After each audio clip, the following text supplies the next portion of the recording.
Hello my dear students. So today we are starting with social science, and in that we are starting the SPL part, that is social and political life. Okay. In that chapter number 1 we are starting with the Constitution of India. See, first of all, what is the Constitution? Constitution is actually a written document that contains the rules and regulations by which a country is governed. Is called Constitution. See, Constitution एक written document है जिसमें बहुत सारे rules regulations लिखे हुए हैं जिसके according country जो है उसकी वर्किंग चलती है। कंट्री में जो भी कामकाज चलता है सारे रूल्स एंड रेगुलेशंस के अकॉर्डिंग चलता है। एंड ये रूल्स एंड रेगुलेशन किस में लिखे हैं? एक डॉक्यूमेंट है उसमें लिखे हैं एंड उस डॉक्यूमेंट को हम बोलते हैं कॉन्स्टिट्यूशन। कोई भी कंट्री को स्मूथली रन करने के लिए रूल्स एंड रेगुलेशंस का होना बहुत ज़रूरी है। स्कूल में भी सारा काम अच्छे से हो इसीलिए कुछ रूल्स रेगुलेशन होते हैं जो हम फॉलो करते हैं। इवन आप गेम्स खेलते हो तो आपने देखा है गेम्स में भी कुछ रूल्स रेगुलेशन होते हैं ताकि कोई चीटिंग ना करे एंड गेम जो है सब अच्छे से खेल पाए, इसीलिए ये रूल्स रेगुलेशंस होते हैं, राइट। तो सिमिलरली कंट्री भी अच्छे से स्मूथली रन कर पाए, कोई किसी को चीट ना करे, कहाँ पे कोई गलत चीज़ ना हो, इनइक्वालिटी ना हो, इसीलिए ये रूल्स रेगुलेशंस बनाए गए हैं। ओके, कॉन्स्टिट्यूशन जो है बहुत सारी चीज़ें डिटरमाइन करता है, जैसे कि गवर्नमेंट का स्ट्रक्चर क्या होगा, गवर्नमेंट के पास क्या पावर्स हैं, गवर्नमेंट को क्या फंक्शंस परफॉर्म करने हैं, यानी कि गवर्नमेंट को क्या काम करने हैं। अदर देन दैट लोगों की राइट्स क्या हैं, ड्यूटीज़ क्या हैं। You have learn that rights of fundamental rights of citizens and fundamental duties of citizens. So these all are the things which are written in the Constitution. Okay, it defines the basic nature of our society. अब बात आती है जहाँ society की, तो society हम लोगों से बनती है, राइट। और हमें जो है हमारे कॉन्स्टिट्यूशन ने बहुत सारी राइट्स एंड ड्यूटीज़ जो हैं दी हैं, राइट। अब वो राइट्स एंड ड्यूटीज़ की वजह से we are creating a good society, because इंसान को अपनी ड्यूटीज़ पता है, अपनी राइट्स पता है, तो हम एक कंफर्टफुल लाइफ जी पा रहे हैं। अच्छी society means there will be a good nation, because society से नेशन बन रहा है ना। बट प्रीवियसली जो है, अगर फॉर एग्जांपल हम ले तो प्रीवियसली ऐसी कुछ कंट्रीज थी कि कुछ वो लोग कॉन्स्टिट्यूशन जो है वो एक्सेप्ट नहीं कर रही थी। नेपाल है, भूटान है, ये लोग जो है कॉन्स्टिट्यूशन एक्सेप्ट नहीं कर रहे थे। तो नेपाल की अगर बात करूँ तो प्रीवियसली ऐसा था कि वहाँ पे मोनार्की सिस्टम चलता था, नहीं किंग का रूल चलता था। लेकिन धीरे धीरे फिर जब अवेयरनेस क्रिएट हुई तो लोगों ने समझा कि किंग के रूल से ज़्यादा they need a government who is having the head president as the nation. Okay, president of the nation is required. उनके डेवलपमेंट के लिए किंग नहीं लेकिन प्रेसिडेंट, प्राइम मिनिस्टर, इनकी ज़रूरत है। तो लोगों ने फिर कुछ टाइम बाद कॉन्स्टिट्यूशन के आइडियल्स को एक्सेप्ट किया एंड सोसाइटी में चेंज आया and then Nepal was declared as a federal democratic Republic.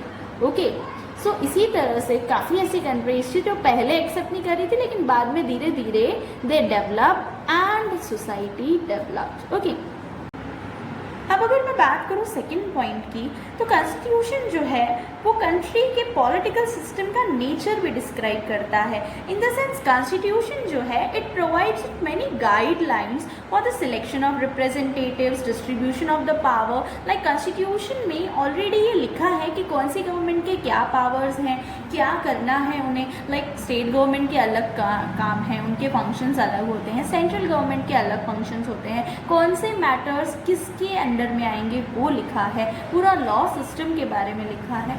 So the political system is actually described on the basis of these things.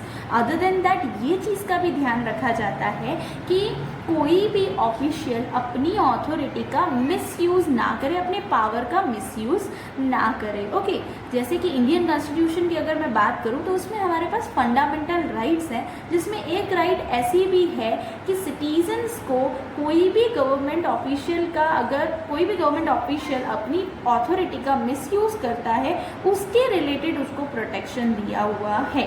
Okay, and even हमारे पास बहुत सारे rights हैं that we can raise the voice against any type of wrong practices. We have a right against exploitation. Even we have a right to get information. Government जो है उसे transparent रहना है. Even हमारे पास ये भी राइट्स हैं, गवर्नमेंट क्या कर रही है, कब कर रही है, ये सारी चीज़ें भी उन्हें हमें बतानी पड़ती हैं. So, such type of political system is described by the Constitution. Okay. The next important point is that protect the interest of minority. अब अगर minority की बात करूँ तो minority means those sections जो कि backward रह गए हैं किसी न किसी reason की वजह से. The main reason is discrimination. आपको भी पता है कि पहले untouchability system वगैरह ऐसे systems थे जिसकी वजह से लोगों के साथ बहुत ज़्यादा discrimination होता था, right? तो कॉन्स्टिट्यूशन जो है इस डिस्क्रिमिनेशन को स्ट्रिक्टली प्रोहिबिट करता है कि कोई भी caste, creed, gender, class, race, इन सारी चीज़ों के बेसिस पे किसी भी ह्यूमन बीइंग के साथ कोई भी टाइप का डिस्क्रिमिनेशन ना किया जाए. बिकॉज अगर डिस्क्रिमिनेशन नहीं होगा then only we can create a good nation. So इसीलिए भी जो है कॉन्स्टिट्यूशन हर कंट्री अडॉप्ट करती है. The last one is the safeguard us against choices that might have undesirable effect on rules and principles. हम कोई भी choices जब करते हैं तब भी constitution के rules and regulations को ध्यान में रख के करते हैं. जैसे कि आज अगर मुझे business start करना है तो I used to think कि legally क्या right है, right? तो लीगल, इलीगल ये टर्म्स जो है हमारे पास कॉन्स्टिट्यूशन से ही आए कि कॉन्स्टिट्यूशन में अगर वो चीज़ मान्य है तो वो सही है and I can go with that thing. But अगर कॉन्स्टिट्यूशन में वो चीज़ गलत लिखी गई है तो मैं उस रूल या रेगुलेशन के खिलाफ जाके कोई भी चीज़ स्टार्ट नहीं कर सकती हूँ. तो हमारे चॉइसेस जो हैं that also depend on the constitution. Okay, so these are the reasons on the basis of which countries should have the constitution and countries are having the constitution now only. So let's talk about the Indian Constitution. See, first of all, for making the Constitution, we need some group of people, some group of scholars who will sit there and make the Constitution. Okay, so first of all, there was a need to form the Constituent Assembly. In 1943, Congress put forward the demand for Constituent Assembly formed only of Indians. 1943 में कांग्रेस ने ये demand रखी थी that कि हमें constituent assembly बनानी चाहिए जिसमें सब लोग इंडियंस होंगे. Okay, and it was finally convened in December 1946. Finally ये हुआ.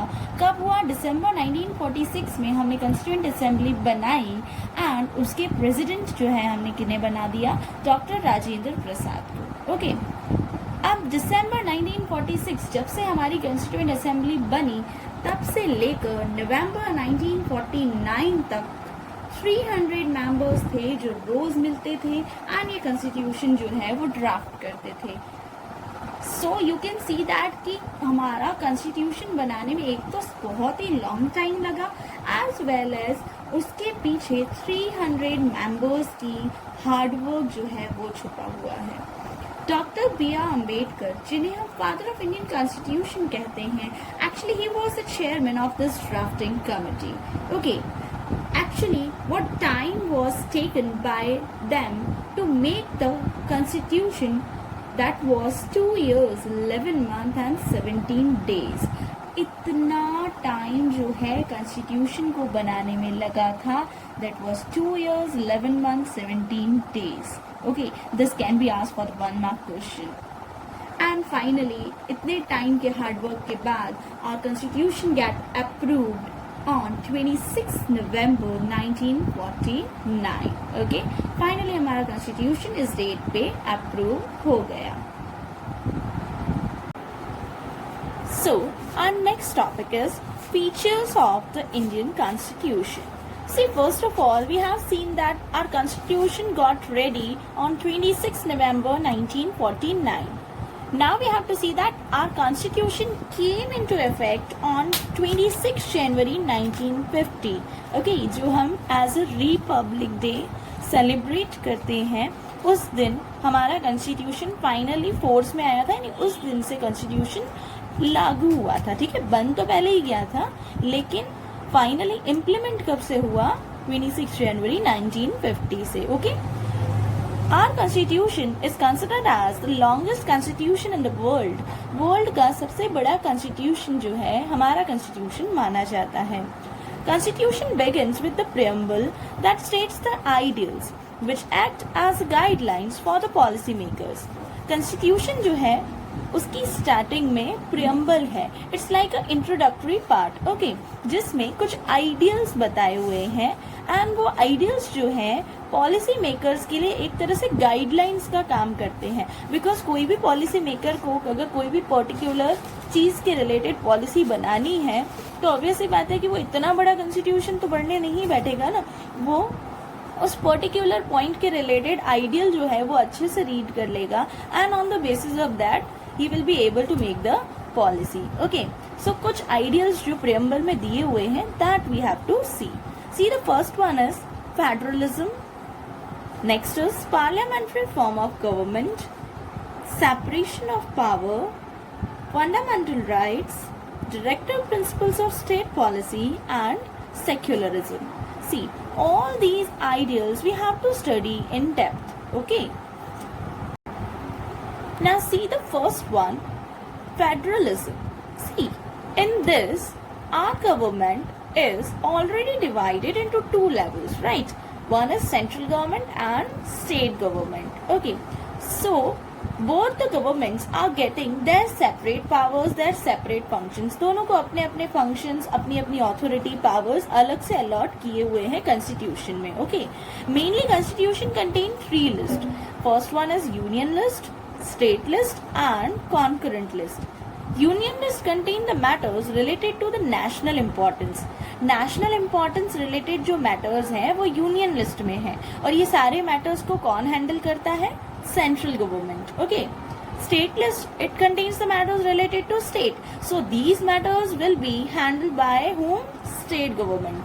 And the concurrent list contains the issues of both concern, that is of center and state. Means ऐसे issues जो दोनों के concern में आते हैं, दोनों governments मिलके handle करेंगी, so that will be included in what? Concurrent list, okay. The next one is parliamentary form of government. See, in parliamentary structure, the people who are chosen by the citizens, means by us, through universal adult suffrage run the country. ऐसे लोग जो हमारे द्वारा choose किए गए हैं, means universal adult suffrage means जो 18 years and 18 years के अबाव वाले लोग हैं जो हमारे द्वारा सिलेक्ट किए गए हैं, यानी कि हमने उन्हें वोट दिया है एंड उन्हें सिलेक्ट किया है, वो लोग कंट्री को रन करते हैं, okay. These people are the elected representative of the citizens. एक तरह से ये हमारे elected representatives होते हैं जो हमारे behalf पे कंट्री के लॉज वगैरह बनाते हैं, कंट्री को चलाते हैं, okay. The Indian Constitution guarantees universal adult franchise, means all the citizens of 18 years or above have the right to vote. ये जो इंडियन कॉन्स्टिट्यूशन है ये हमें यूनिवर्सल एडल्ट फ्रेंचाइज ये प्रोवाइड करता है, जिसका मीनिंग क्या होता है कि जो भी सिटीजन्स 18 इयर्स या उसके अबाव हैं they have the right to vote. वो लोग वोट कर सकते हैं अपने चॉइस के अकॉर्डिंग, जो है उनकी चॉइस के अकॉर्डिंग गवर्नमेंट जो है वो सिलेक्ट कर सकते हैं, ओके. दैट यू नो कि फाइनली वोट होने के बाद जो भी मेजॉरिटी वोट जिस गवर्नमेंट को मिलेंगे that will rule the country, okay. Now let's move to the third, that is separation of powers, okay. The constitution clearly defines the power between three organs of the state. See, we know that our government is divided into three organs, that is legislature, executive and judiciary. In case of legislature, this frames the laws, ये कानून बनाने का काम करता है, okay.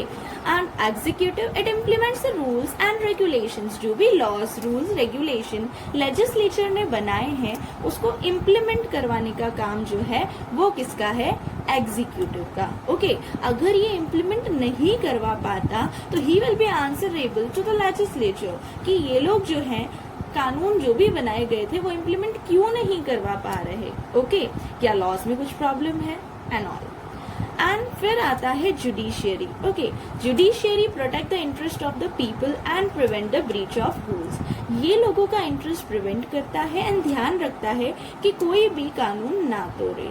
अगर कोई भी कानून तोड़ता है तो ऑब्वियस सी बात है उसको सजा देने का काम कौन करेगा, जुडिशियरी। सो इस तरह से ये तीनों के तीनों इंटर रिलेटेड होते हैं एंड एक चेक सिस्टम फॉलो करते हैं। अगर एक से कोई काम अच्छे से नहीं हुआ तो वो दूसरे को आंसरेबल होगा। Okay, now see the fourth one, that is fundamental rights. Our constitution guarantees that citizens certain rights which are essential for the well-being and promote the ideals of equality, liberty and justice. हमारे constitution ने citizens को कुछ ऐसी rights दी हैं जो कि हमारे well-being के लिए बहुत ही important है and other than that कुछ आइडियल्स हैं, कुछ ऐसी बातें हैं जिनको प्रमोट करने के लिए, जिनको ध्यान में रखते हुए उन्होंने ये राइट्स दी हैं, लाइक इक्वालिटी कि हर किसी को इक्वली ट्रीट किया जाए, लिबर्टी हर किसी को पूरी पूरी फ्रीडम दी जाए एंड जस्टिस किसी के साथ भी कुछ गलत ना हो, हर किसी को न्याय मिले। इन बातों को ध्यान में रखते हुए हमारे पास ये राइट्स जो हैं हमारे कॉन्स्टिट्यूशन ने दी हैं। Okay, the mainly 6 fundamental rights are given to you that you may have learned in the previous classes, that is right to equality, right to freedom, right against exploitation, right to freedom of religion, cultural and educational right, right to constitutional remedies. Okay, these rights are given in our constitution. अब बात आती है कि constitution ने अगर हमें rights दी हैं तो उसी के साथ साथ हमारी कुछ ड्यूटीज भी बनती है हमारी कंट्री की तरफ, है ना। अधिकार दिए हैं तो साथ ही साथ कुछ ऐसी बातें हैं, कुछ ऐसे रूल्स हैं, कुछ ऐसी ड्यूटीज हैं जो हमें फॉलो करनी है। So let's see that fundamental duties to show the respect to our national flag and anthem. National flag and anthem की तरफ रिस्पेक्ट शो करना इट्स आवर ड्यूटी, हम करते हैं, राइट।